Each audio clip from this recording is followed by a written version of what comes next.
Welcome to the Reel Study with your hosts, MrSniDBitS. I was pleasantly surprised. BlackGirlMarvel. I cried laughing. That was hilarious. Tyler the Filmmaker. It's like so much depth. It's like nowadays it's, you got A shot, B shot. Allthemoviethings. There's some great wide shots in this. Janine Devine. Each other. They just kind of look like they were having fun and doing their own thing. Produced by Hyena. And me, the Reel Study movie voice guy. But this was the first time where I got to see it told in a way where I was like, oh man. Let's go to the poster wall. And as you can see. Good evening and welcome to the Reel Study. My name is MrSniDBitS and with me tonight is BlackGirlMarvel. It is going to be just the two of us, but that is okay because we've got some great things for you this evening. We've got our Reel Roundup that we normally do. We are going to be discussing a trailer, which is going to be our entire news segment this evening. And then we're going to get right into a couple of great Christmas movies for you. So to start, we're going to go over to the main wall and La has a social media announcement. Yo, listen up, folks. Just because it's two of us don't mean the Reel Study is any different. We want you to follow us on all social medias. We want you to hit that bell on YouTube if you're watching us live right now. Make sure you get those notifications. If you are live, put something in the chat. Get that algorithm going. Get us spread out to other people. You know what I mean? If you are listening to us later on a podcast or anything like that, make sure you give us 5 stars or whatever stars you think we deserve. But I always think we deserve 5 stars because we're a pretty lively group. We're hilarious. We watch some great films. Amazing. So, and make sure you follow us on there too. Make sure you never miss a beat. And then you could come on over, join our Discord, talk to us in there. We have some fun games in there. You could also we could review some movies that you like. You could put your bid in. We always have veto power. We never use it because we love y'all too much. We just want to watch what y'all want to watch and talk about it because we love film just like everybody else. But remember, follow us all on social media. Follow us on Discord. Make sure you hit that bell. Notifications. Love us. Appreciate us. Thank you. All right.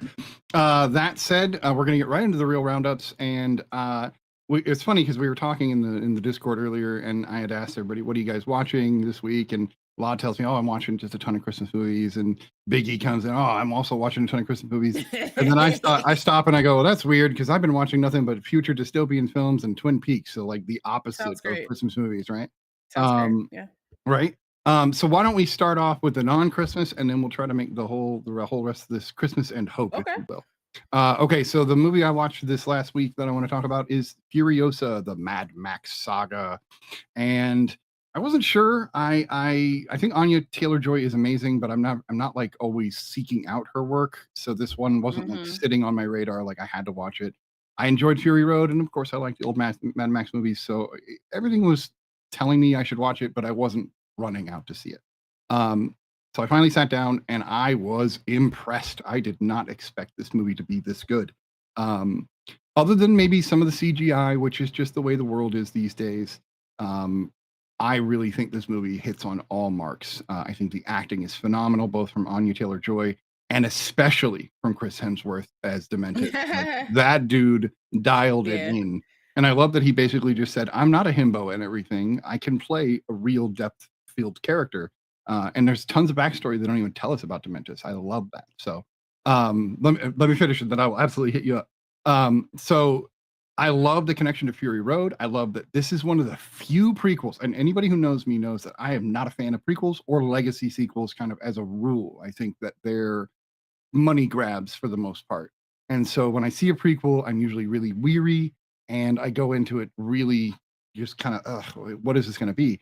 And they actually did such a good job of making me worry for Furiosa that I seriously got concerned for her in this film, even though I know she can't die.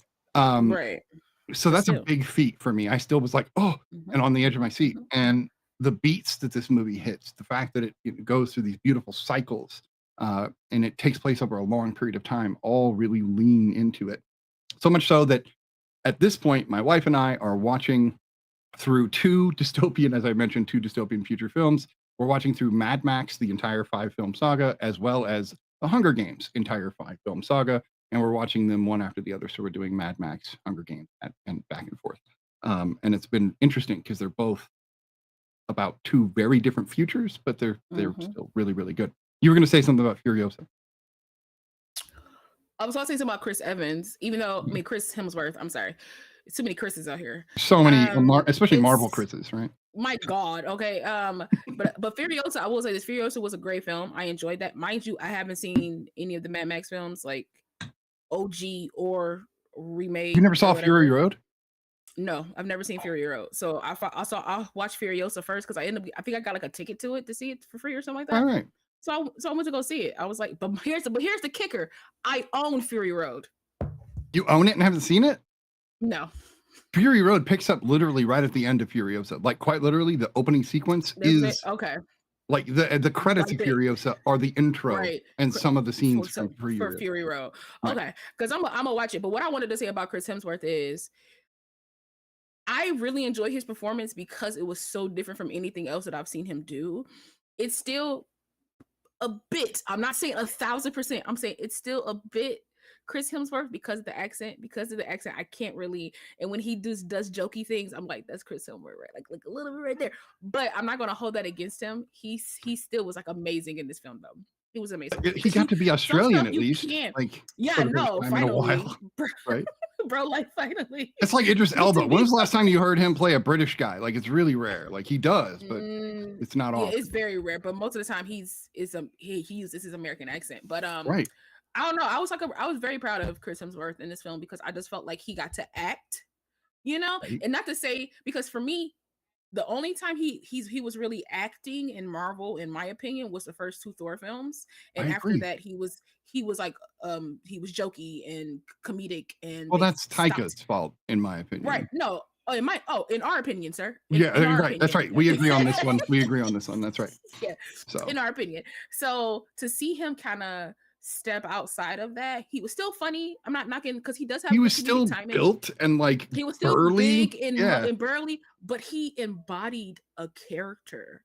Right. You know what I'm saying? He embodied something different than he's done before, and he was so nonchalant in the aftermath. Like, it's how are you so nonchalant? Like, but it's his conviction for me. I think I love his conviction because it's like I believe everything he does. I did too. And it's not like, and it wasn't like it was like, oh, it was written like that. Because you know how some stuff you could watch stuff and be like, I believe it, but like that was very written. It felt very natural for this character. It felt lived in, right? Exactly. It felt very natural for him to do all the stupid things and say the stupid things that he did. Right? Like, I believed it. I didn't feel like, even though I saw Chris Hemsworth, I wasn't like, this is Chris Hemsworth acting. I just felt like he was. You thought character. This is Dementis, right? And exactly. I love that Dementis, the name is fantastic, but I love that he's so ridiculous and so arrogant that he uses a motorcycle chariot. Like, it's a beautiful thing. It's so ridiculous, and I love every moment of it. I don't know. Anyway, try not to spoil because it is worth watching through. Oh yeah, don't spoil, no spoils. So yes, and do watch the original Mad Max movies. The first one is good, but it's nothing like the other films because it's still when society was like trying to hang on, and then the next film is in the wasteland. And they get good. From Road Warrior on, it's a lot of the same concepts and tropes and even character types and character archetypes that are kind of reused, but in creative ways. And you can kind of see how those archetypes grow over time. So it's worth going back and watching all of them. A little darker back in the Mad Max era. There is some essay and stuff in some of those films, so just be aware of that. You watched a Christmas movie. Well, you watched lots of them, and not a Christmas story, but a Christmas film. I need to probably watch A Christmas Story. I'm really gonna. I know this is gonna sound crazy, and I don't mean this in a crazy way, but like I need to watch some white Christmas films. In the sense of like, because I want to see like the classic white Christmas films. Like I've never seen A Christmas Story. I've only partially seen It's a Beautiful Life. It's a Wonderful Life. I thought, you missed that episode because we did review that on this episode, and you missed that episode. Oh, yeah.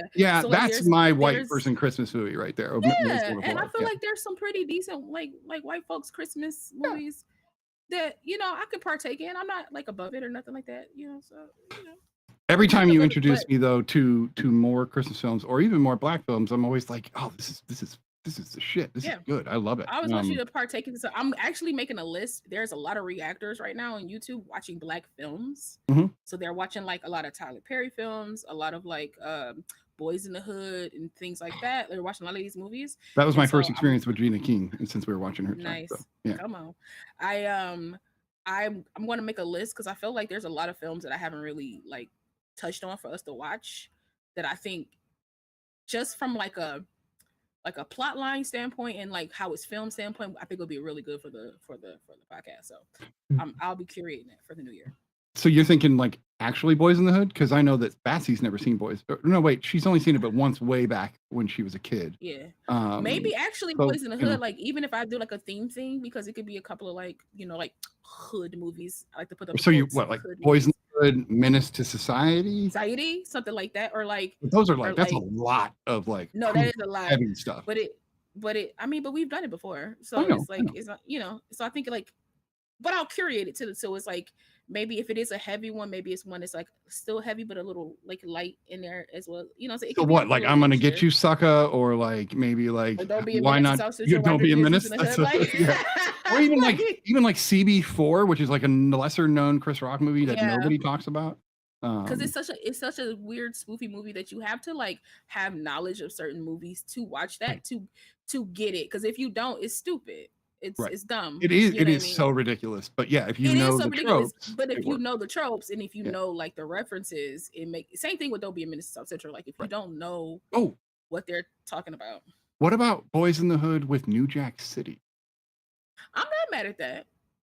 New Jack City was one of my, like, I watched that movie a lot in the 90s, and I think it's because Wesley Snipes, that was like peak Snipes. Like he was, like his speech at the end. I'll say Wesley Snipes 80s to 90s is like peak Wesley Snipes. Agreed. He's like, he was doing so much stuff. And mind you, I was like very young during that time. So there's a lot of films that like I missed, you know what I mean? That I just like were outside of like, my parents was like, she not watching that. Like, even though I watched a lot of things, but they were just like some stuff I didn't miss. So like, I'm down to watch like all that stuff. So I'll curate something, put it in the Discord so we can like watch some stuff. I love it. Tell me about your Christmas movie. Yeah. I watched this movie on Netflix. I've been watching Netflix Christmas movies. I've been meaning to do reviews about them, but like maybe all at once. But I watched the Noel Diary, and okay, y'all. the reason why I like this film, right, is yes, it got some cheesy moments because what Netflix Christmas movie wouldn't have no cheesy moments? But it stars Justin Hartley and Barrett Doss, and I like it because it's such a unique Christmas story. It's like a Christmas story that like I haven't really seen play out before, and if I have, maybe like not in this way. So I very much enjoyed that. So like Justin Hartley's character is like a world-selling like romance novel, but it's like a spy thriller like romance novel type of thing. Interesting. And he finds out that his mother has passed away. And he didn't know because they weren't like, they kind of like, rocky relationship. And so he has to go back home because she left him everything. And in going back home, he sees this woman played by Barrett Doss. He sees this woman like outside of his house and she looks like a little timid. You find out that like when he was younger, him and his older brother had a maid-in, like a live-in maid, like she was like an au pair type of thing. Okay. And this girl is looking for her mother, and his nanny was her mother. She was like adopted. Interesting. So she was looking for her birth mother.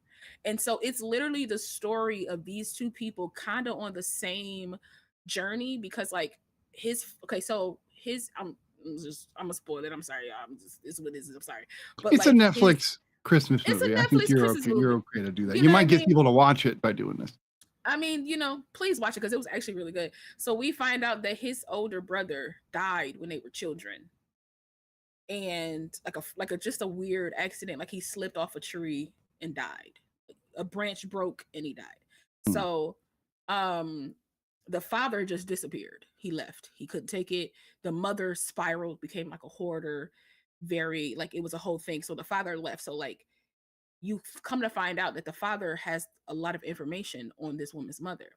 So they take a road trip to go visit his father, which he's kind of upset about because it's like he hasn't seen this man in like years.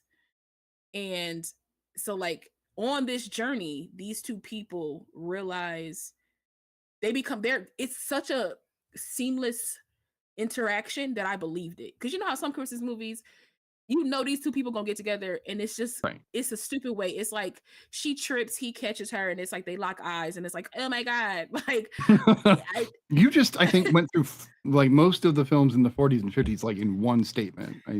That's what I'm just saying. Like that's pretty much what like these Christmas films be. But for this one, she's engaged and he wants to be alone. But she's engaged to somebody that she's only with him because he's she knows he'll be there. Interesting. As a child that's adopted, fear of abandonment, she knows he'll be there.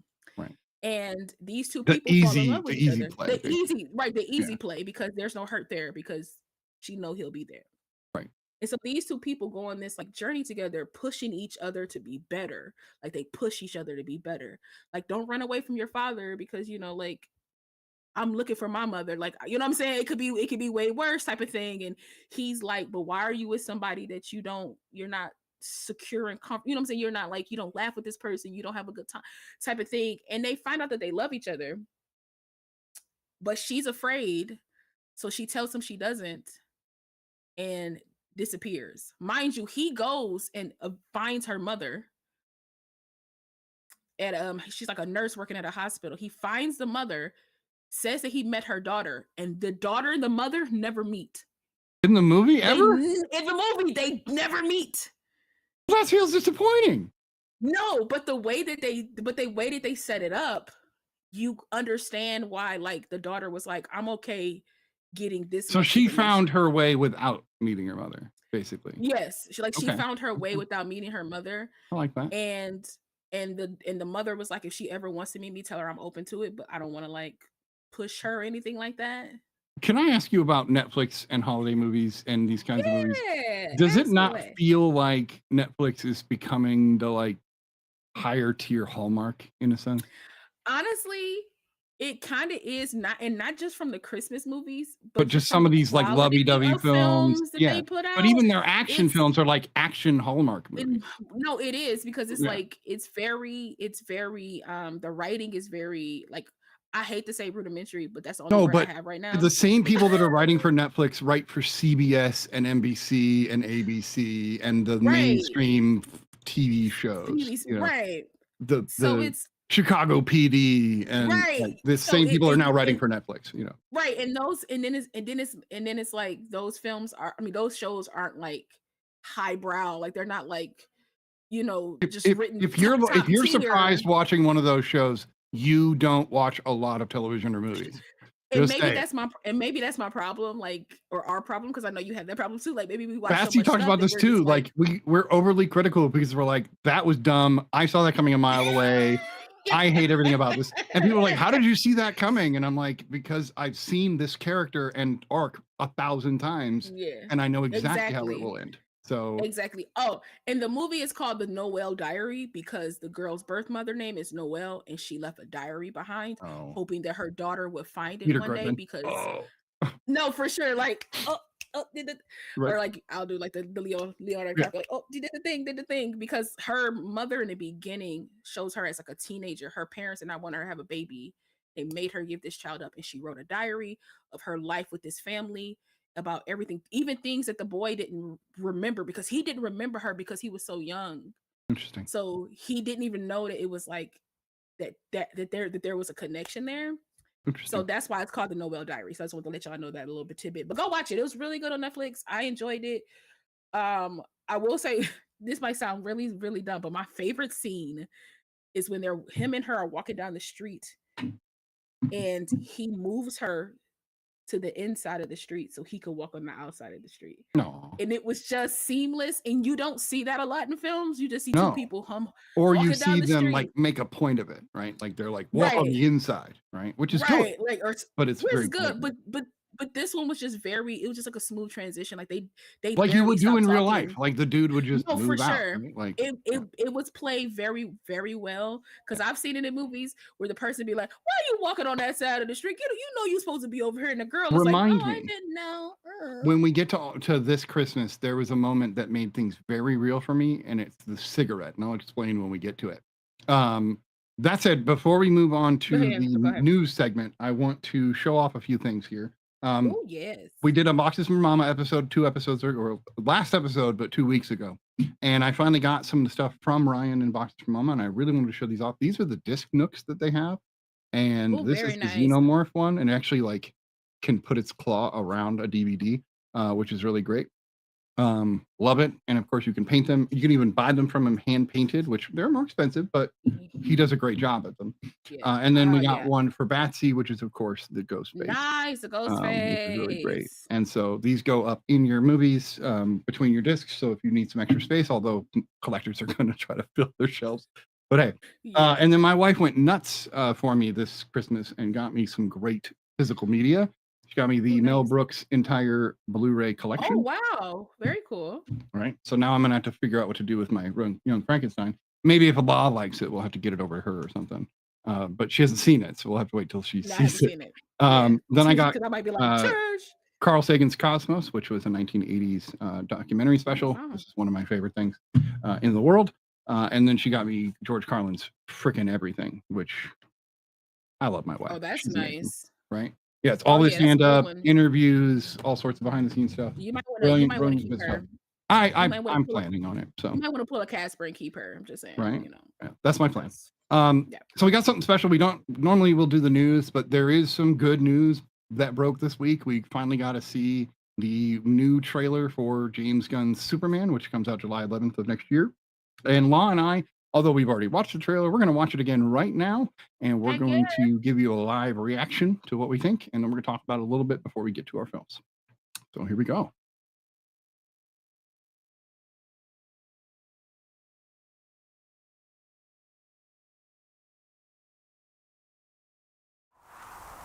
Ooh, I can make it full screen. Nice. Oh man, this part. Right? People are talking about how he looks like a character from DBZ here, and I'm just like, ridiculous. That's ridiculous. No, they could just never let things be. Right? So here, like him as Kent, like he's so gangly, he's so awkward, he's so tall and lanky. Right? I also love the fact that his hair is curly in the front. Curl. Like he has the curls, because he looks like two distinctive characters. He looks like two distinctive people.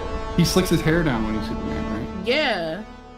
Oh, wait, James Gunn did this? I didn't know that. What? Okay. I didn't know that either. That's crazy. She looks like I love Rachel. Typical she looks great. Reporter. She looks like Lois. Yeah. Honestly, she looks like Lois. And if I'm being totally honest, if they put a black woman in that outfit with the same hair, however like that, or with braids, she would still look like Lois. Agreed. I think that would still be Lois. I love seeing that they put Kent Jonathan in it, so that means we're going to get to see a little bit of. But also, I like a flashback. Jonathan. I would assume. Krypto. Yeah, right. Oh my God. Right? Here comes Krypto. But also, I love that Jonathan Kent ain't no buff, sexy man. No offense to the actor, I love him. I think he's a phenomenal actor. But yeah, look at Krypto. Look at that puppy. Take me home. Take me home. Yeah. That. Superman. That right there. Protects. Superman protects. Come on, Nicholas. I know he gonna be great. Good job. He does a good job with whatever he does. So watching him since he was a kid, right? This scene right there, that moment is when I started to get the like full on goosebumps. Because that's a comic, but also I like that. I like this scene coming up because even though his hair is slicked back, there's a little curl there, which which is just beautiful. And you got Nathan Fillion, right? Come on, Guy Gardner, right? Gotta love Metamorpho. This looks so good. Come on, Krypto. Ultraman, let's go. Right. Mr. Terrific, let's go. Looks almost comic book accurate. Like absolutely. But also, I would say the Arrow TV show did him justice too, though. Yeah. Justice. I would say what you did there. I do like the new logo too. I do like the new logo. Me too. So this movie has gotten a lot of fans are really, really happy about this preview, and there's some that are not of course happy about this preview. But what I wanted to talk about was what ultimately, I know they seemed to like it because we both kind of chimed in on exactly the same parts. But I wanted to know what you thought. Like, what did it make you feel? Are you excited? This is gonna be so corny. It made me feel hopeful. And Superman does bring hope. But this just feels even though Superman has been around for 1,000 years and we've seen so many different people play him, we've just gotten off a run of Tyler Hoechlin playing him on TV. Mm-hmm. Who did a great job. I've seen clips, but I'm more so familiar with what he did in Supergirl than his own TV show because I just didn't watch it yet. There was some controversy with like a female writer, black female writer on there, so I just kind of set it down for a little bit. But I have seen clips from it, so I have seen clips from it. He did amazing. I can't stand one of his sons though. I want to punch one of his sons in the face. But anyway, y'all know the son I want to punch. I ain't even got to say his name. Anyway, from this trailer specifically, I love the way it looks. Like it feels like Metropolis. It feels like Smallville, even though we've only gotten glimpses of it. The Daily Planet looks amazing. It looks like they went back to the planet on the top rather than the like boring corporate crap we have these days. Right. I love like how lived in everything seems, like, you know what I'm saying? Like I was talking about Jonathan earlier. I love that he's like a bigger, older man because I just love that. It just feels more real than him dropping in on this gorgeous couple that couldn't have kids. Like, you know what I mean? Like if you look at the Christopher Reeve Superman, they're already older. They're already, they're just a couple who couldn't have kids, but they just look like regular folks, right? Exactly. And I feel like calling them Ma and Pa when they're a little older just sits better than if they're like younger. Even if you're in the country, I just feel like it sits better if they're older. That's just Ooh, this is interesting because they what if Martha's dead and she's the one who had a heart attack? No, that's the thing I thought about because we see them sitting on the steps. Jonathan looks a little like scraggly, like he hasn't shaved, like hasn't shaved in a while, and he grabs his dad to hug him. I was like, Martha's dead. Right. That's the first thing I thought. See, kids, is that why the suit I was like, looks Martha's different? Dead. Because Jonathan made it. Just saying, honestly, maybe he learned how to sew, and this is what we got, baby. Like I'm here for it all. I love the colors. I love that we brought in Krypto too, right? People are hating hard on. I heard so many people hating on the suit, and I'm like, so you hating on Christopher Reeves because it's inspired by his. It also looked like it's a little Brandon Routh flavor in there with the boots and the comic book, right? The comic book of modern Superman has a full suit down to the arms, down to the arms. Looks underwear. People are complaining about the collar, and then people are complaining about the chonies, and I'm like, then you don't know who Superman is because you really don't. Only Henry Cavill is chonyless. He's the only one ever.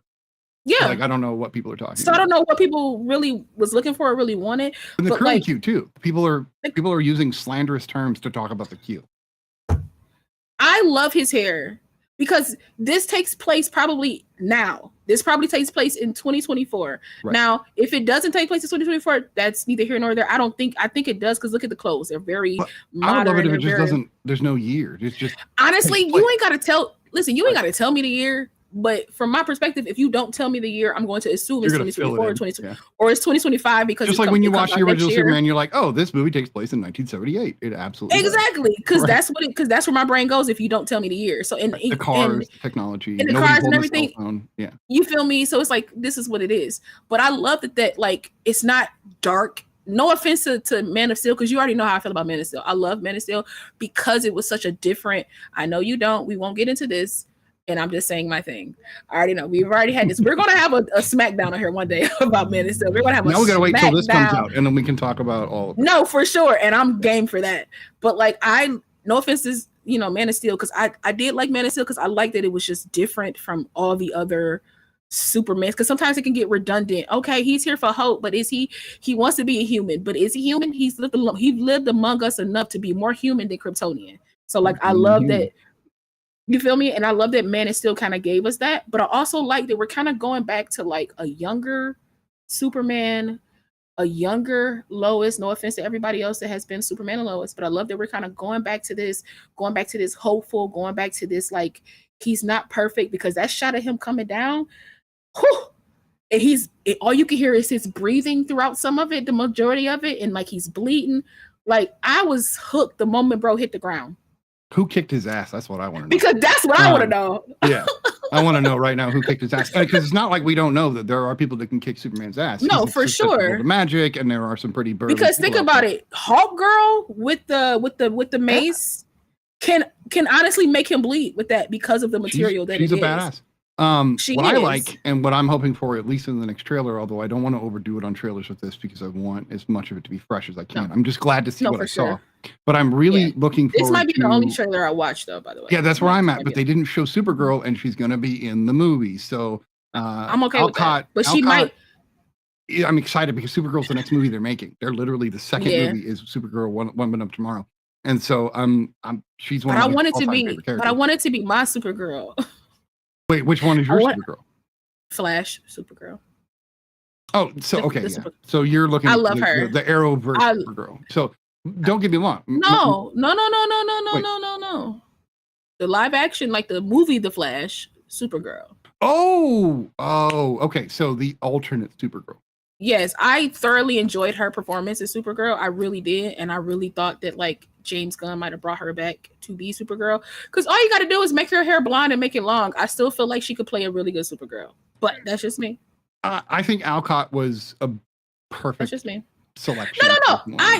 When I saw that she got picked, I wasn't upset about it. I was like, I think she's going to be great. She looks like comic book accurate Supergirl. I have no problem with that. But I just think Sasha Callie or Kale, I don't know her name, but I think it's like Kale or something like that. No, she did a fantastic job. I just thought she in that garbage. Yeah, I just thought she did and I thought she did a really good job. But I just thought she didn't get the flowers she deserved in that film. Sure. So I was just hoping that they kind of brought her back.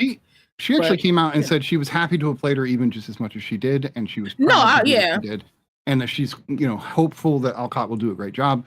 And that to me is a really beautiful thing that actors tend to not do as much as they should. People should pass the baton. Like like how many Supergirls before her? There's been a few, but not many. You know what I'm saying? Will be our fourth live action Supergirl, right? So we've got, and technically only our third film Supergirl, because we've got the original 1986, and then we've got Slater, and then we've got from the Flash, and then this is how little play Supergirl has gotten, and this is why I'm so and she's amazing. To see her done I love comic Supergirl. book accurate, right? I do Me too.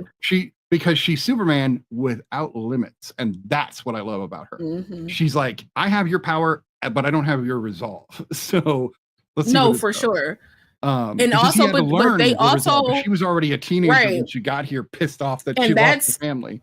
See, and that's one of the things that I wish like the CW, like the CBS CW Supergirl had. They made her too much in the image of like Clark immediately. Too good always. She was too good always, all the time, and never had like that dichotomy within her. Like in the TV show, she had like that, like, I do miss my home because I remember these things, but I'm here on Earth type of thing. But I'm like, nah, Supergirl in the comics was a savage. Like she would shut some stuff down, and I needed her to be more of that. But hopefully we get that in this one. She could take on Darkseid pretty well on her own, even as a still young person. Says something about what she would grow into be. And I love that maybe they'll hint at Power Girl, because we get to see what Supergirl would look like if she actually grew all the way up and had full power, which is geez Louise powerful. So I don't know. I'm just excited that we're actually going to. That James Gunn has said straight up, we will not greenlight a movie until we look at the script and say that it is 100% what we're looking for. And I love that. Period. And I love that. And I need everybody to take notice of that. But also, I will say, I'm really excited for the. I'm calling it the Gunniverse, the Gunniverse, just it's because the DCU. The DCU, but it's the Gunniverse, like, because he's the Kevin Feige now, like. Of DC. So. The co-Feige. There are two of them. Well, that's very true. He's the co-Feige. He's just the face, right? But also, he's the Feige. So, I'm kidding. But no, I'm just saying that I'm excited because, like, James Gunn, to me, made a really solid trilogy for Marvel.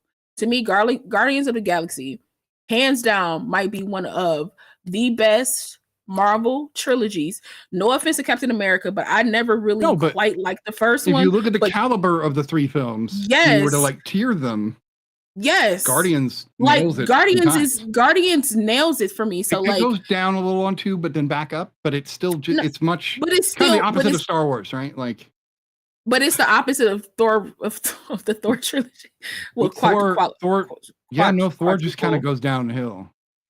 To me, Thor went like this. Thor was like 1, ooh, nice. 2, 3, 4. Like I love the first 2 so much. The other, they're fine. But the fourth one was so bad. But the fourth one was so bad it made me like the third one. So that just shows you how bad the fourth one was. It's better than it was before the fourth one was released. I'll give you that. Exactly. But I can't wait to see what James Gunn does, because like you can tell that he loves comic books. You can tell that he loves like the world of superheroes and telling these stories. And I want somebody that knows this world to create this world. So I'm excited for what James Gunn got. My producer Hannah just posted a couple pictures in our Discord, and I wish she would share these. I don't know if she can easily share these, but it's a picture of Krypto next to her dog, who looks just like Krypto, with a blue eye, right? Which is so great. And he's out in she only shared it. She must only share that with you. It is only to me. Oh, it is only to me. Oh, thanks there, Hannah. Thanks. Thanks, Hannah. I know she'll share it otherwise. But it's beautiful. It's beautiful. So if she shares that, that's great. If not, we do have other movies that we want to talk about. I'm not sure if you guys are excited about Superman, but you can tell we are excited about Superman. So that said, well, let's move. Oh, there she shared them. She shared them to you. Yeah, I see it now. yeah, beautiful. Not you having Krypto in your house. Okay. Right. She's got a Krypto. That's as the friend said, don't see if he can fly. Just let him do his thing. No, please don't. No, just let him do his thing for sure. All right. So we got 2 movies we're going to talk about this evening. They are both Christmas movies. These are both hand selected by law for Christmas. And what we were colloquially calling the true Black Christmas. We didn't get to watch Black Christmas last week because we had to cancel the show. But then tonight we are doing 2 Christmas movies with all black casts, which I've never seen either of these. My wife had seen both of them and was like, "You're going to like them." Shout out to Batsy. Right, she's got great taste. See, no, I mean, she picked you. Of course, she has great taste. So let's go in order, like we always do. We're going to go chronologically, and that is This Christmas first. And so this Christmas, and I want you to go first on both. I had a feeling since you've seen me, if you don't mind. Yes. Okay, so I will go first, but I want to pull up the cast because I want to get this right. So This Christmas stars. Hold on. I know it's Lynette Devine. Is it Lynette? No. I think it is. Nope. I'm totally screwed that up. There I go. You're very close though. It starts with an L. Loretta Devine. That's what I think. Loretta Devine, Alba, Delroy Lindo, who is one of my all-time favorites. Absolutely love Delroy Lindo. Regina King, Columbus Short, Chris Brown. We can get into that. Keith Robinson.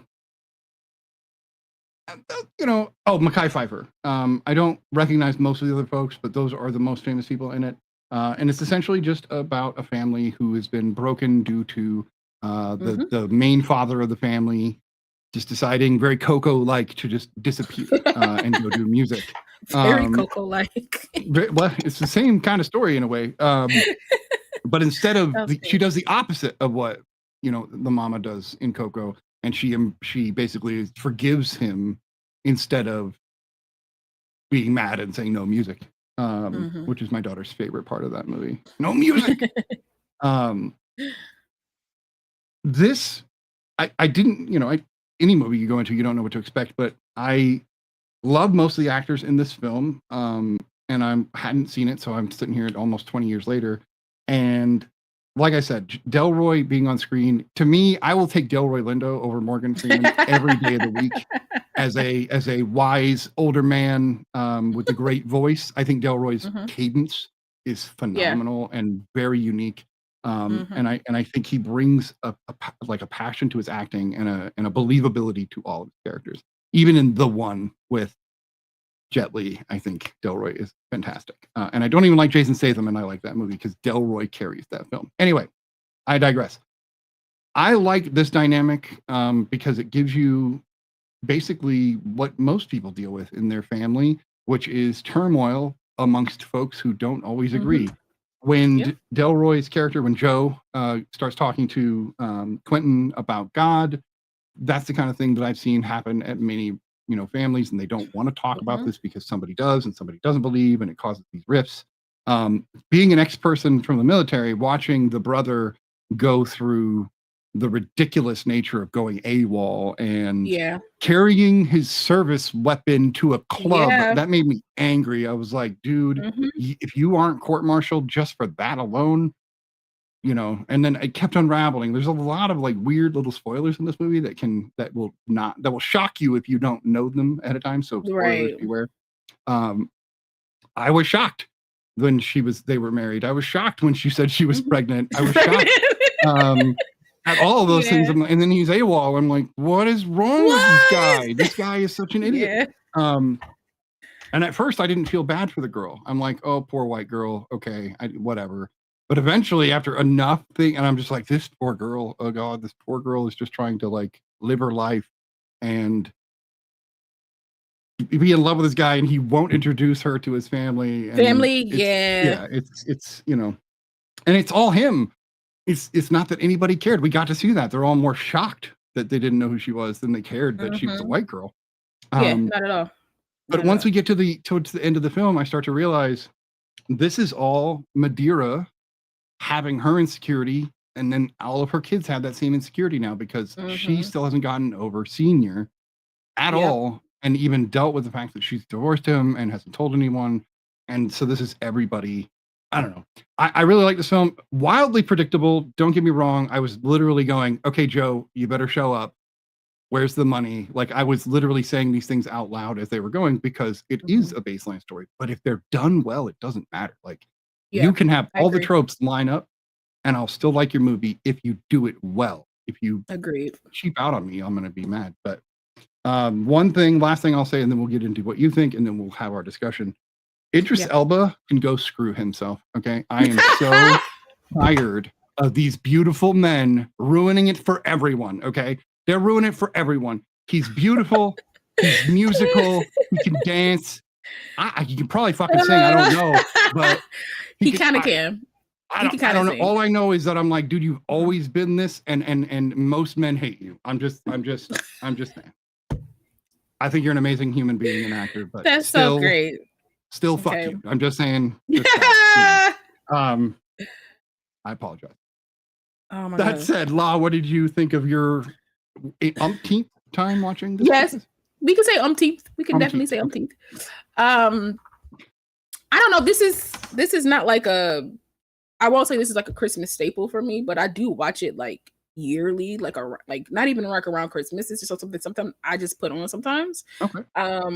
Just to watch because I just enjoy the flow of it, right? I just enjoy the realism of it to me. Like I just enjoy, well, not like and some things are heightened, probably not for some families, like the whole bookie thing and you coming home and the bookie staying in the house because your mama real nice, like the people that threaten you and all that kind of stuff. Like to me, I haven't had a Christmas like that, but right.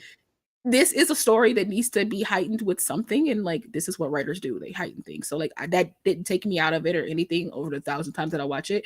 But I think for me, the familial parts are what keep me going. Like baby wanting to sing. Baby is played by Chris Brown. Baby wanting to sing, but knowing that he might hurt his mother because he wants to sing. Because he didn't even say he wanted to leave town to sing. He just wants to sing. He just want to sing. And the fact that he had to repress himself because of his mother. How many people have repressed themselves because of a parent or somebody in their family that they care about? You know what I'm saying? It's just super relatable. The oldest son being very much like his daddy, which that usually happens, falls into like probably the same pitfalls that his father fell into. The only difference is he has another father in Joe, whether he wants to admit that or not, because Joe has been around sixth grade, even like right. He's been around these kids since they were kids. Right. Like Joe is essentially Baby's daddy. Like that's funny, but like his name is Michael, but they call him Baby. And daddy. That's so funny how that works. Isn't that funny? But it works at the same time. But like Joe is essentially that, like his daddy, because he didn't know Senior. He was too young. He didn't know Senior. All he knows is Joe. So I love seeing. I would assume Baby was born, and then that's when Senior left. Like and that's when Senior left, right? Like because he doesn't know him, and so it's like I love the dynamic between Baby and Joe because you can see like that familiar father because everybody cares because everybody cares about Joe, but you can see that like Baby loves Joe. Like Oh that's yeah, his because dad. it is his dad. The moment Yeah. that Baby starts to go to like come up to sing, and Madeira stands up, and Joe, and they're the like, moment, "Who's this no, really look at it, it's Madeira. Yeah, I was laughing so fucking hard. I'm like, wow, this dude is really tapped into what's going on. Like he knows what's going on. He knows because like he's been there. He understands her. He understands her family. Also, her name is just Madeira. I thought it was Madeira. No, it's just it might be spelled that way, but it's pronounced Madeira. The reason I thought it was Madeira, I'm gonna have to go back and watch it again. I swore it was Madeira because I kept hearing Medina or Medea instead of Madeira. Yeah, no, it was just Madeira. Interesting. It's just Madeira. Yeah, but I'm just saying, I'm just throwing it out there. But yeah, I love this film. I love it. Lauren London is also in this, and she's funny. She's like the youngest sister. Oh yeah.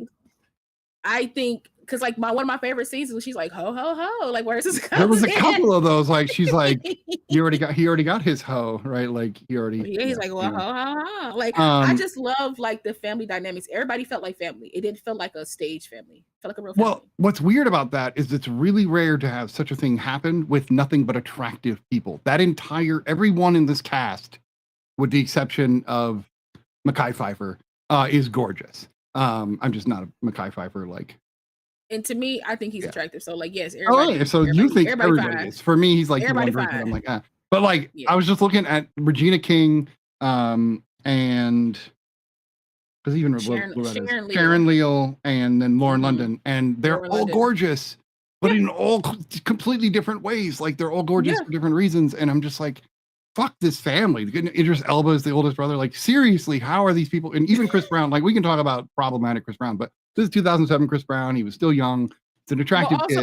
We're talking about an actor that was acting. We're not talking about him solely right. on his own. And that's why I'm like, he's a part of a cast, so we don't even have to get into that. We can talk about his acting in this movie. Same thing with Columbus Short. Columbus Short is one of those actors that are very problematic, but we're not going to talk about those problems. We're talking about him solely being in this film. Right.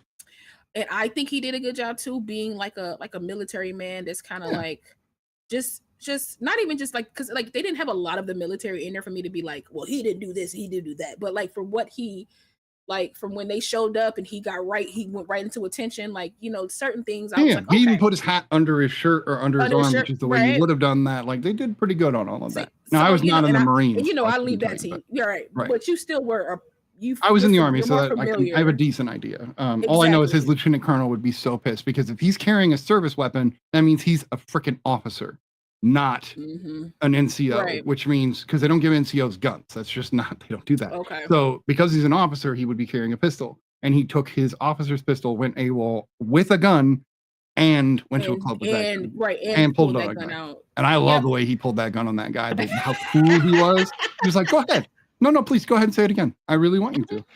And of course, I didn't know why he was so bent out of shape about his white girlfriend. I'm like, dude, it's just your girlfriend. Why are you pulling a gun on this? But no, his wife. Yeah, that's very different. And she's pregnant. Right. Well, he doesn't know. He didn't know she was pregnant. Well, that's true. He didn't know she was pregnant. But still, even just the wife thing, you know, good enough. It's pretty good. There is a moment. King, the baby oil in the bathroom is one of the funniest. It's one of the funniest scenes in the world to me. It's one of the funniest scenes in the world. She was whipping that floor. And then my favorite part, and I'm gonna have to curse for this. My mom in the other room. I never curse like around my mama, but anyway, she might hear this. But I love it when her and Kelly are talking, and she was like, "Baby oil." She was like, "The whole damn bottle." My favorite. It's just so good because you didn't say "damn" in front of your mom. No, I don't curse. I don't say any curse words in front of my mom. I didn't even think that was a curse word anymore. Anything. Well. Here's the thing. I don't say anything adverse to her that she doesn't say to me. My mom doesn't say words like that in front of me, so I give her the same respect of not saying the words in front of her. Now, basically, if George Carlin said it, you would never say it in front of your mother. Is what it boils. Exactly. Okay. No, what it boils down to exactamundo. But if like when my dad was alive, though, no holds barred. No holds barred. So there's two things I wanted to mention that I thought were unique to this film that are just subtle, but those little subtle things add up, right? So the uncle that shows up the night before Christmas, and they have dinner, and then he gets up and they're like, "You don't want to stay for pie?" He's like, "I can't stay for pie. I got other people to see." Puts on his jacket and he's gone until the credits. Yep. That's not something you see in movies. It's always the whole family there for the whole week, and like even Almost Christmas does that, where it's literally everybody. That's her cousin. Right? That's her cousin. Too, okay, but it was a family member who was there for a minute and then gone, then left, and then he came back.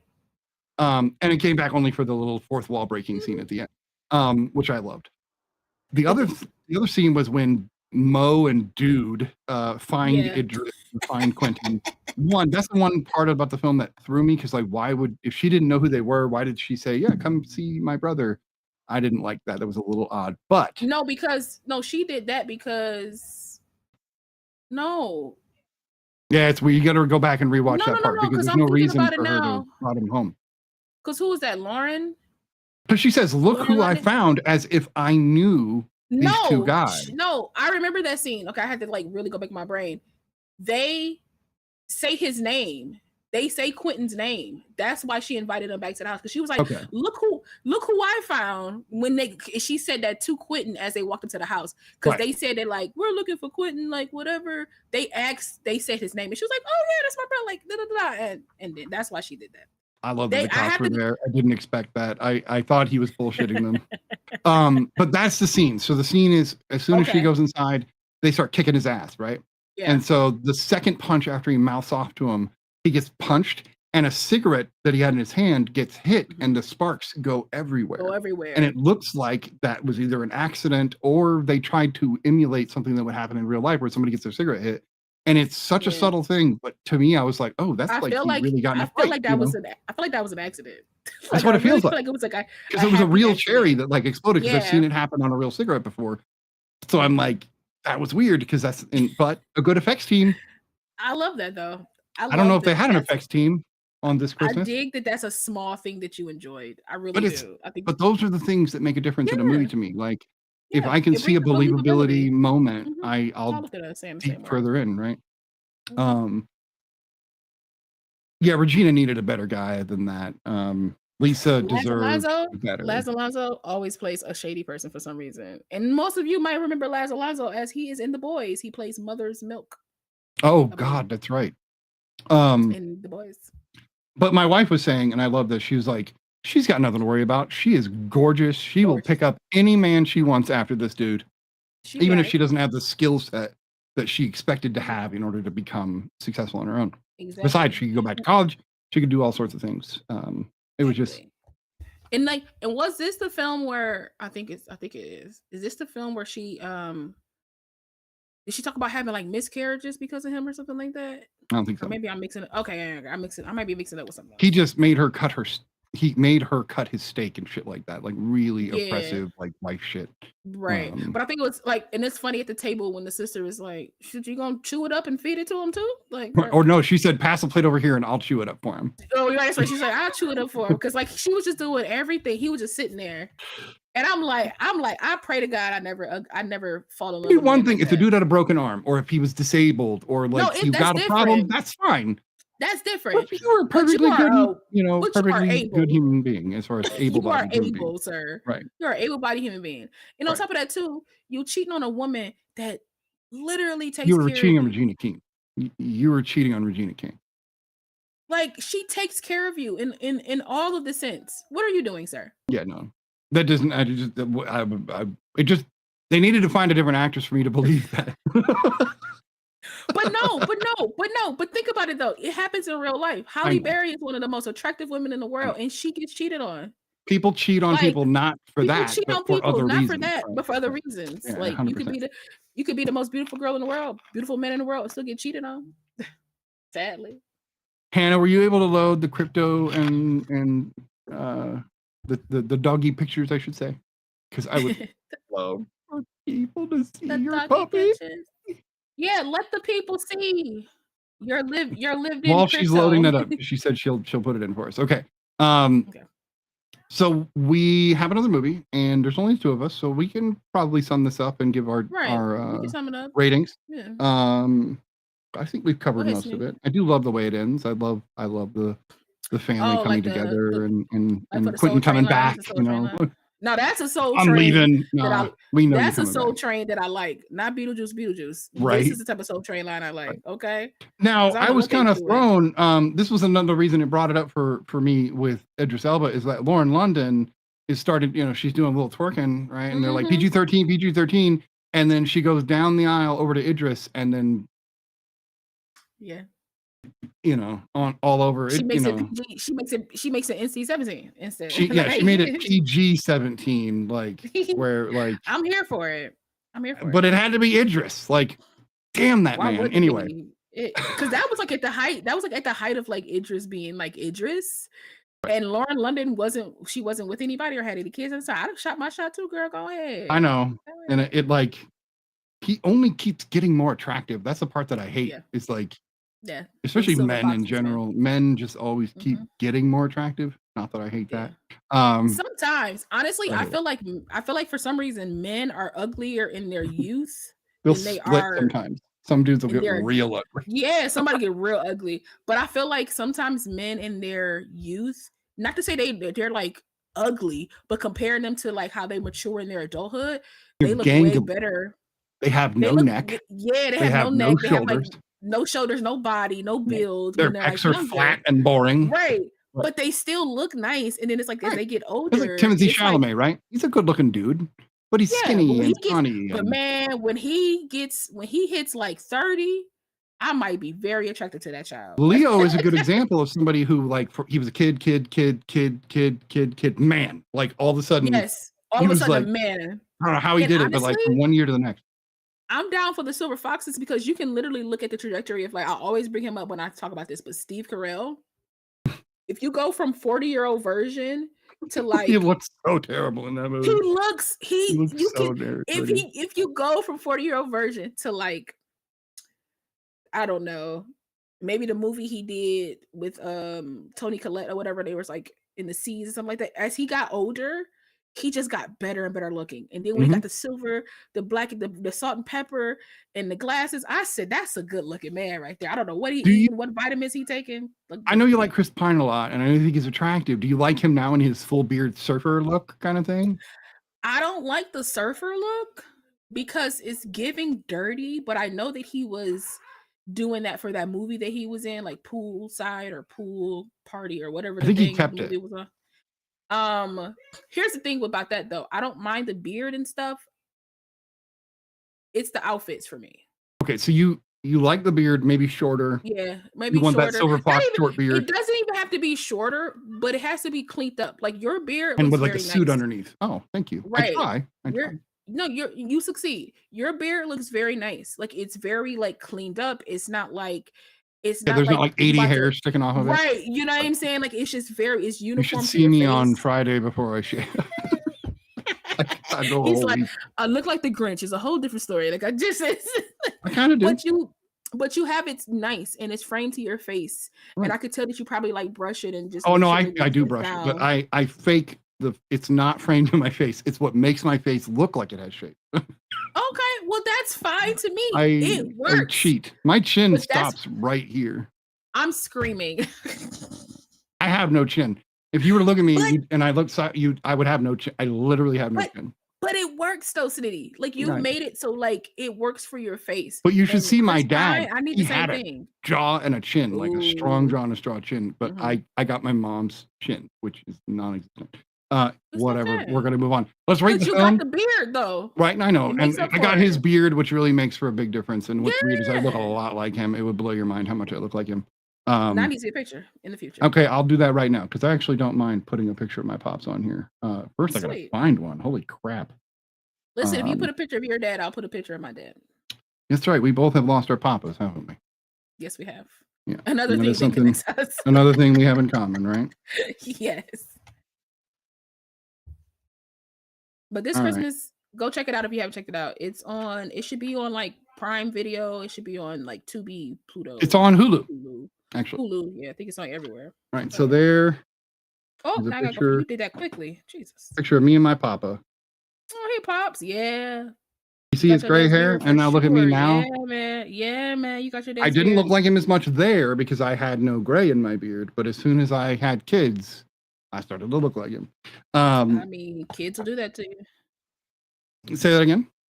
Just show it again. Oh, show it again. Sorry. Yeah. Oh, because you're okay. Because you're showing. Oh yeah. Now I got the. Oh yeah. Doo-doo-doo. Let me see. Maybe I should turn up the screen brightness so you can actually see it. Here, now you can see it. Look at that. Me and my papa. Big pass in 2018. I don't think I have a. I have I've a picture been on a of my podcast dad. now. Holy shit! All right. I know, right? If you don't have a picture of your dad, we will hold it. No, I do have a picture of my dad, but it's like a picture of like me and my entire family. Like not entire family, but I could still show it. It's not like a big thing. Like oh, I can't show this picture. But I thought I had a different one. But it's Christmas. But it's Christmas time, so it kind of works at the same time. So here. Nice. Yeah, that's my mom, my brother, me, my daddy. That's beautiful. May he rest in peace. Yeah.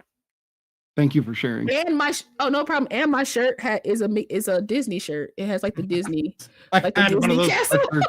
A Disney sweatshirt. Everybody gets when they're 8, right? Yes. Yeah, 100%. Yes. Yeah. All right. So let's rate this film, and then we have a crypto lookalike to talk about. Go ahead. I rate this film an 8. Nice. 8, and nice. I decided it's going to find its way into my yearly because I like it. Nice. That's very cool. That's high praise, man. I dig that. Happy to expose you to this film. I just want people to watch stuff. I give this Christmas, I'll give it an 8.5 because I always laugh at it. It's funny. It's heartfelt. I always tear up. Because like you said, Delroy Lindo just feels like he just feels like home. He feels warm. He feels no matter what he's doing, I'm locked into whatever he's doing. And same thing with like Loretta Devine, and I'm so disappointed that I didn't bring her up. Her voice. I'm so sorry. Her voice alone is like warm cocoa. You feel me? She's mommy, she's auntie, she's like everything. And so if she's mad, I feel bad. I'm like, oh, what did I do? Yeah. You feel me? And so it's like, but also when she's hurt, you're hurt. So like Loretta Devine is like top notch in this. Anything she's in, I'm like, I'm game for her. But them two together. Also, I do like what makes me laugh is that perfect couple, right? Didn't like the perfect couple. Oh, so good. Right? But I like that like everybody knows that Joe essentially lives there. Right. Even though he's not supposed to, right? Even though he's not supposed to, even though even like everybody knows that he lives there, and everybody was just waiting for Madeira to be like, he girl, we know. Right. Just say it. Marry tell the us dude. the truth. Like done. Marry the guy. We know, baby. Like he been in our life forever. So like I think that was always funny. But I'll give it an 8.5. I love this Christmas. I always forget she was on Grey's Anatomy. She played Listen here. surgeon's wife. Whenever here's the thing, she's not even like in every season, like in every episode, like every, she's not in like 22 episodes for like 5 seasons. She pops up throughout the years, and anytime she pops up on Grey's Anatomy, you gonna cry? She's amazing. Yes. Right. Yes. I want to laugh. I want to cry. I want to punch somebody in the face for her. Stop hurting her. You feel me? But then sometimes her character is a little irrational, but you understand it because she's had trauma with this man because of what he's done. So it's when you got to watch them have that trauma for 22 years or some crap. Heck it's so good. It's so good. Yeah. I agree. All right, we're gonna move on to the other film, but before we do, here is Krypto and his lookalike. Yeah. Look at him. So that's Krypto on the left and Aina's dog on the right. I'm sorry, I meant the other way around. Yep. Other way around. Krypto on the right. If y'all can't figure out who Krypto is, go read a comic. Go look it up. Because like let's just I love that he's got the white eye, the blue white eye. And the blue eye, yes. The 2 color eyes. Beautiful. Thank you for that. Oh, beautiful. Sorry. She has. Oh, she. Luna. Wait. So she could be Krypto's girlfriend. She sure can. Could have some Kryptonian babies. Half Kryptonian, half human, so they would flutter. They'd be much like the dragon donkeys from Shrek, where they're like. Listen, they would be half and half, but in the show, because Mark, why am I saying Mark? But because Clark's kids have powers, they Kryptonian. Yeah, so that's true. They get all the powers. If Luna and Krypto have babies and they have superpowers, They're Kryptonian dogs. They are Kryptonian dogs. That's just how that works. Just saying. Yeah, that is true. Culturally as well, because they would be raised to know what Krypton's like, and exactly Kryptonian dogs. We gotta make this work. Where that CGI anyway. dog at? So we also watched Almost Christmas. Almost Christmas. This one, I assume you want me to go first on this one, because again, Heck same thing, or do you want to go? Okay. So half human. I meant half dog from Earth. Sorry. Get him, good point, Batsy. Good point. Get him, Batsy. But still, half Earthling is what I meant. That's what I meant. Half Earthling. So Almost Christmas is a bit of a sadder comedy. It's definitely funny, but it's sad because Danny Glover's basically bringing his kids home for the first time since his wife died the previous year. And I watched this movie. My wife was worried that I would be watching this movie with my dad in mind the whole time, but it's literally about his wife and how she's gone. And I couldn't help but put myself in his shoes the entire time, thinking, because my wife cooks, she has her own recipe book, all sorts of things that were very paralleled. And it just immediately, as soon as he looked in the room and she wasn't there in the intro, every time he was by himself and thinking about her or trying to do the sweet potato pie the way she did. And when he finally got that pie right, man, I was bawling. A great scene. I was bawling. That was a great scene. I couldn't believe it. I got a movie that he cried to, everybody. Oh, there's a lot of this up. There are plenty. I am a crier. No, that I picked. No, I'm talking about that I picked personally. Okay, I got you. Yeah. And it did. It like any of the scenes with her husband, I think the scene that really got me was when he went to the shelter and everybody else disappeared literally, and he only saw her. And he had to be like kind of snapped out of it for a moment. I get that. That's the way I think about my wife, and she's alive. I couldn't imagine how much I would do that kind of stuff if she was gone. So yeah. So I love you, Betsy. So JB Smoove.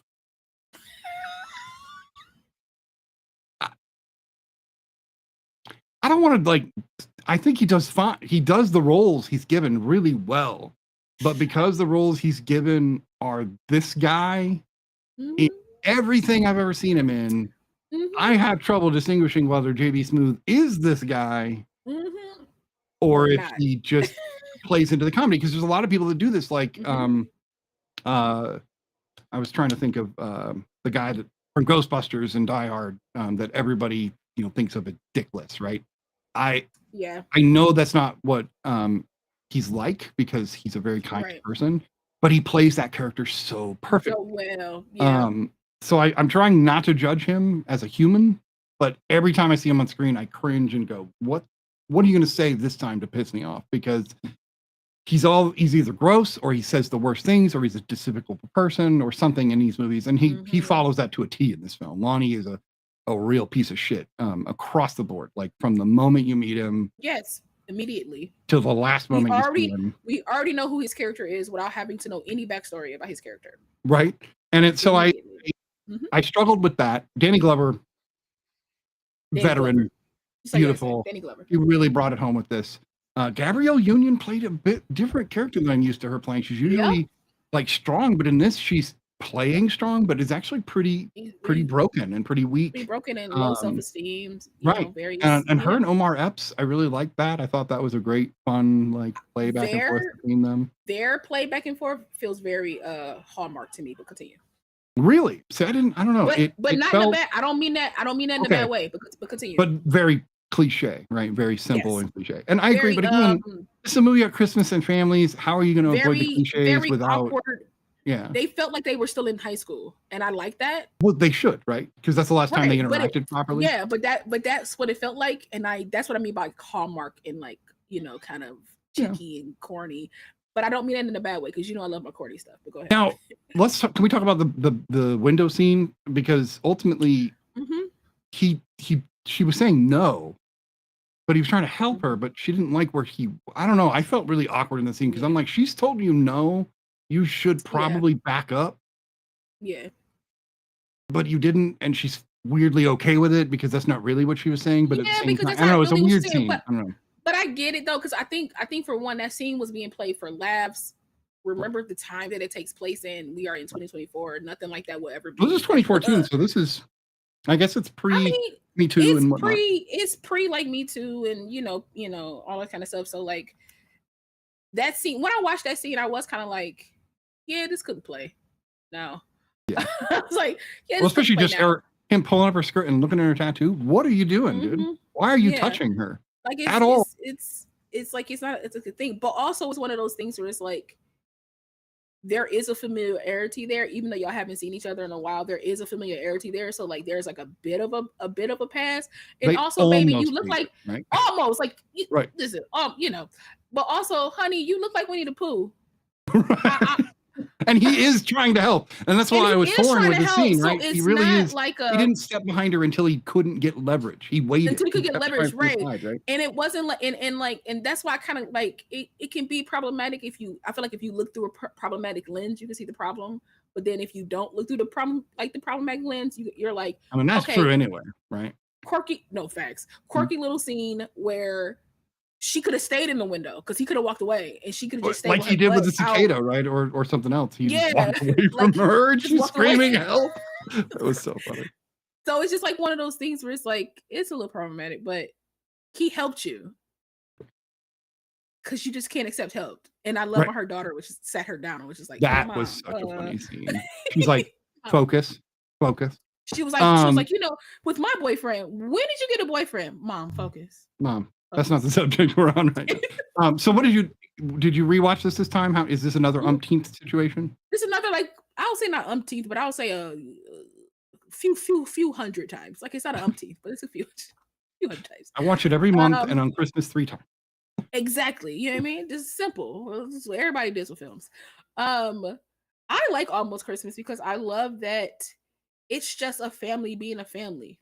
Like, everybody doesn't get along all the time. There are going to be some people that clash. It's like the same thing with this Christmas. Like the two sisters in both films clash. Like the two like older and younger sisters clash because, mind you, don't have any older sisters.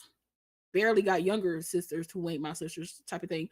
But from what I've seen, from what I've heard from people who do have siblings like that, there's always a clash. Like me and my sister got into it because of this, or she did this because of this, and so like, and it's just familial, right? People got sibling rivalry, all that type of stuff. So even in Almost Christmas, I think I like that dynamic more than this Christmas. No offense to this Christmas, it still was like their dynamic was still good, but in Almost Christmas, it felt like they felt more sibling-like, I guess, if I have to put a term on it. I agree with that, because when they did come to the calmer moment, when they realized, like when they found their tin from the mother left behind, that I agree. There was a moment where they both calmed down and looked at each other, and the actresses did such a phenomenal job in that moment. And that's when she calls and she's like, I didn't mean to invite you. Let's not do this.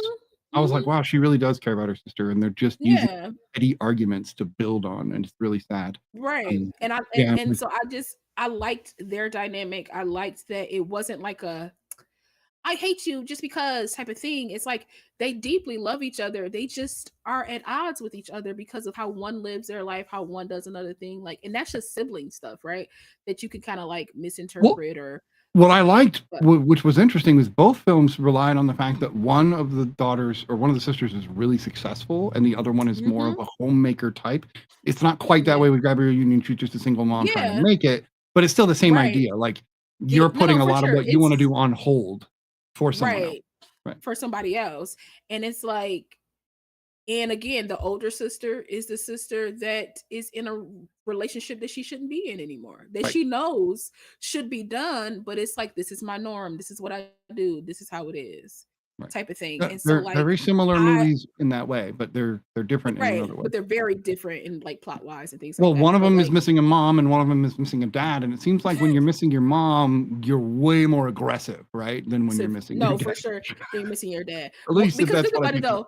But think about it though, your mom is the person who gives you like that calming like emotion. Like she's the one that's like breathe and calm down and stuff like that. And like your dad just kind of lets you be mad. Like your dad doesn't really if I had Loretta Devine as my mom, she would keep me calm. Well, Danny's kind of chill too though, so I don't know. No, he is, but think about it though. Think about him and his son, right? You didn't even know how much your son was hurting the youngest one. Now, you know all your kids are hurting, but he had the One least that mattered, time with you know, her. in a sense, the most, because he's not out there on his own all the way. He's not, exactly. He's the only person who doesn't have kids, doesn't have a relationship, doesn't have something to tether him, right? His mom was his tether, and he lost that.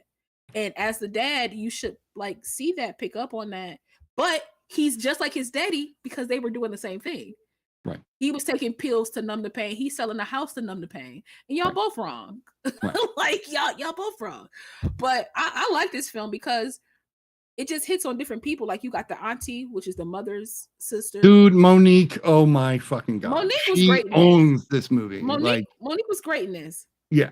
Just the way she was chewing everybody out, the way she was talking about her, even the food scene. Listen, when she was drunk playing the piano, baby, that was hilarious. When she was drunk playing the piano, she was like, her eyes was barely open. She was like, this is the part. I do when after the big argument on the stairs and they all leave and she sits down and her niece comes in and she's like, they're gonna ruin my buzz. I was like,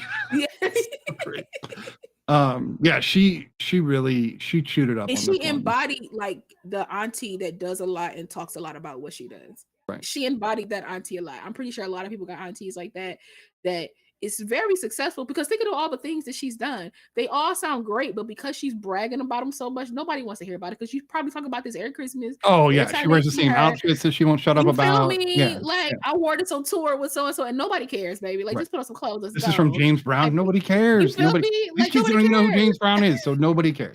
Like nobody cares. Yeah. So like I enjoy her. I love I love her and DC Young Fly. I love that he's like attracted to her, and she's like, I got vibrators older than him. Like, I loved that line. I've got more vibrators older than him, but somebody's got a boyfriend. Like I just love the little snide remark. And I love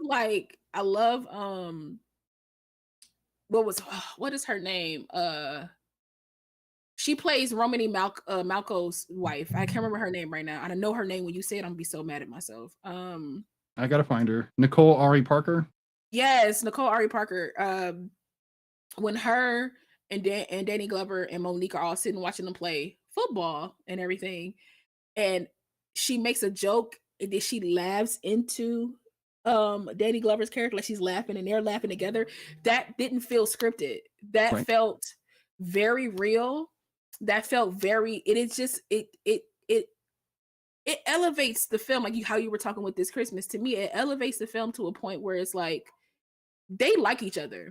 Everybody likes each other on set, and you can see it in their acting because it feels so real when they talk to even down to like the little kids. You know what I mean? Like, and sometimes you can feel were hilarious. Distance. You can feel the distance between the kids and the adults. Sometimes in films, you could be like, "This is," but the kids were here with everybody. The rooftop Santa scene was phenomenal. I love. They were like, "Did you get that?" Yeah, I already posted it. Like, listen, them kids had they phone up like this the entire movie. Yeah, every time anybody was doing something, they were like, boop.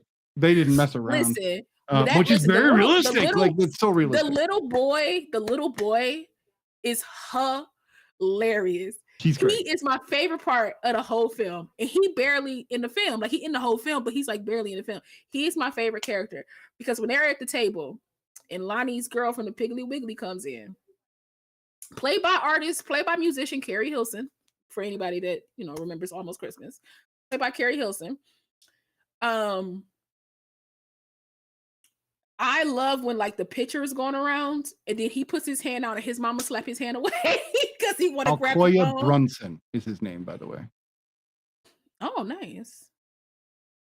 I think I looked him up. He's like 22 now. Yeah. He's a girl, little boy. I said, okay. So we're being told we're cutting down on time here. So we got a few more minutes, but I wanted to say a couple of things and then we'll wrap it up. One, Romany Malco. This is the most kind of subdued I've ever seen him, right? Played, yes. And it's weird he's playing a congressman or a potential congressman. He's still got me, still attractive guy, still works, but I expected a little bit. He's always kind of over the top, so it was interesting not to see that. I love that for him. The only time he had a lot of energy was when the gun scene came out. He's like, give me that gun. Right. John Michael Higgins being in the film, like the most obtrusive white guy that could ever be. literally talking about people's family. Like, dude, what do you do? Like, he was so awkward. But that's something I noticed about this Christmas. We talked about this with The Best Man, how watching the film, no white people in the film other than this Christmas had the one white lady who is, basically a plot point, if you will. Yes. And then the only white guy I saw was one of the choir members, and he didn't even have speaking lines. Technically he sang, but whatever. And I was just like, this is nice. Like, it literally, there's no need for us to be in this film unless we're a plot point, which I think is good that we can be a plot point sometimes. It's like Martin that has gone the other way enough time. When he was in Wakanda Forever. Right. And he's I don't know, but he's still cool because he's S.H.I.E.L.D. and so he had elements of cool. Yeah. With John Michael Higgins, no cool, no chill. None at all. He honestly played like a campaign manager, like how everybody plays a campaign manager. It was very perfect. Like, we need to get this money. This is what we're doing. Like, come on. Like, when he tried to invite himself into the house and she was like, "Are you serious?" Yeah, no, and she called him out on it too, which I liked. Yeah, like, you don't come in here. But if you're gonna find somebody to play an obnoxious character, he's he's great. He's great. And I love that him and Elizabeth Banks in Pitch Perfect together. Phenomenal duo. But I also feel like I don't see him in anything where I don't enjoy him, regardless of like if he's being like the funny dad or quirky or just like very serious or not serious at all. Anything he plays, I'm here for it. It's gonna be good. He's in it. I enjoy his character. So yeah. There are a few of those like lesser known comedic white guys that I think fill some of those roles really nicely. The lead guy from Reno 911 I think is hilarious in everything, including Reno 911. All right. Any other thoughts on Almost Christmas before we end this year for the Reel Study? I will say I like the levity of this film. I like that it has very serious and tender moments, but I also like that they can play into the funny. I will say this film felt like an Up type of movie with the montage in the beginning leading up to somebody dying. And yeah, I agree. Even though we don't hear the mother speak at all and we only see images of things happen, you can feel this woman throughout the film. And I think that's just amazing storytelling. Yeah, and that's good production. Like, they did a good production, amazing storytelling. Whenever anybody talks about the mom, you can feel the heaviness of it. You can feel the sadness, how it weighs on everybody. Well, like the scene with the tree, they had to there was the joyous when they all cheered what she said, and then everybody felt it. And then it came back down to reality and everybody felt it. Like the scene in the kitchen that you brought up with the tin can and everything, the tin, and when she sees the card that she drew on and saw that her mother still had it, and then try to erase it or throw it away. Try to erase it, and she kept it and it was there. Really messed me up, and it messed her up. And like the scene where Monique eats the sweet potato pie, I almost cried off of Monique's reaction because the acting in that was good. And then when Danny Glover bit it, I was just like, y'all do it too much for me in this film. Okay? They did good. They really did. And so to me, it's just a fun, beautiful film that I wish more with Black cast will come out, more Black Christmas films, more just like, and it wasn't like you could strip this movie, put in white people, and it's still a good movie. Same thing with this Christmas, right? Right. You can, it's nothing. These are family films. These are family films, it's like right? to be about in a family. Nothing specific to race. Right. And I think that's one of my favorite things about both of these films is that it's just people being people. I wanted to say one thing, and this is true about films kind of as a rule. Mm-hmm. Every time we have films like this, have you ever noticed it's never poor families? Yes. Yeah. Just saying. Yeah. It's always like middle class. White or black. It doesn't matter. White or black. No, it doesn't matter. It's well-to-do families. It's always like families that like are very money as a whole isn't an issue, but it might be somebody in the family that has money issues. You know right. But that's one person that could have done better. One person could have did better because it's like the family as a whole. You were raised in a nice, successful family. Especially this Christmas, they were like Harvard graduates, Princeton graduates. Exactly, graduates. Brown, like everybody had a degree, and everybody and to me, I love that because like we can have degrees too. We can go to Brown, we can go to Harvard, we can 100%. Go to Yale, and all that kind of stuff. And And it doesn't have to be like a big to do, like, oh my god, these Black people are successful. they can read and write and do things. So like, Right. I just like that this is a family film. Right. Yes, it's an all Black cast of both films, but they're just family. You could put an because the Asian family spirit in of this, Christmas it would is be- in them, and that's what matters. Oh, that's a great note to end on. I'm just That's saying, great. like, Let's- to me, let's- that's what makes a Christmas film. If you can No, for feel sure. like you want to go celebrate Christmas now, you watch a Christmas movie. And don't Exactly, use I that agree. against me. Somebody will. I know somebody. I love will, it. But Well, anyway, go ahead. right. No, you Almost rate first. Christmas. Uh, You want we're me to gonna- rate first? Yeah, go ahead. What? Okay, Almost Christmas. I'm gonna have to. It's to me. It's a step. It's a little step above this Christmas in my book. I'm gonna give it a 9. I'm gonna give it a 9. A 9. Almost Christmas. I thought this Christmas was the better film. Not that I didn't enjoy this, so I'm going to give this a solid 7. I think this respect is it. worth watching. Everybody who I likes respect Christmas movies even a little bit, give this one a watch. respect So that's it. where I'm at. And that said, one of my favorite things is the bloopers. Stay for the bloopers. There are bloopers at the end of Almost Christmas that are very hilarious. And just like this Christmas has like essentially like a blooper, but it's like a dance party blooper at the end of their films too. So if you're watching these films, make sure you stay for the hilarity at the end. But both films are great. Agreed. All right. So that will be the last episode for the Real Study for 2024. We will be returning on January 5th. We will be having a few guests this next year in the first couple of episodes. So we are going to have, oh Lord, I won't do that to myself and totally just look like follow us on Blue Sky. I'm sorry. I know it has X up there. We have to update that. Follow us on Blue we need to get rid Sky. of that. We're currently on Blue Sky, the Real Study. So make sure you follow us on there. We'll have all our updates on what we're watching next, what's going on. No more late that fees is going to be who's joining us, and it's going to be Yes, both no more ladies late from the fees. podcast, and we are going to be watching My Best Friend's Wedding, and what was the other one? Mhm. This Holiday, which is of course Jack The Black, original? Cameron Diaz. So 2 Cameron Diaz. No, just This Holiday. Holiday. The Holiday is what it's. The Holiday. The holiday, because I was like, this holiday. Okay, cool. 2 Cameron Diaz films, if you will. Listen, the holiday. Let me just throw this out here real quick before we in the podcast. I love that film. I'll smack somebody in the face for that film. I love that film. Jack Black is hands down the greatest actor in that film, and Kate Winslet, Jude Law is in that film. The performance that Jack Black put on, I want him in more serious things. I know we love him in comedy, but I low-key fell in love with Jack Black a little bit in this film. And I'm gonna just say that. I'm gonna let y'all watch the film. Just saying it. All right. So join us at the beginning of the year for another do. holiday film and a Again. movie about a friend's wedding.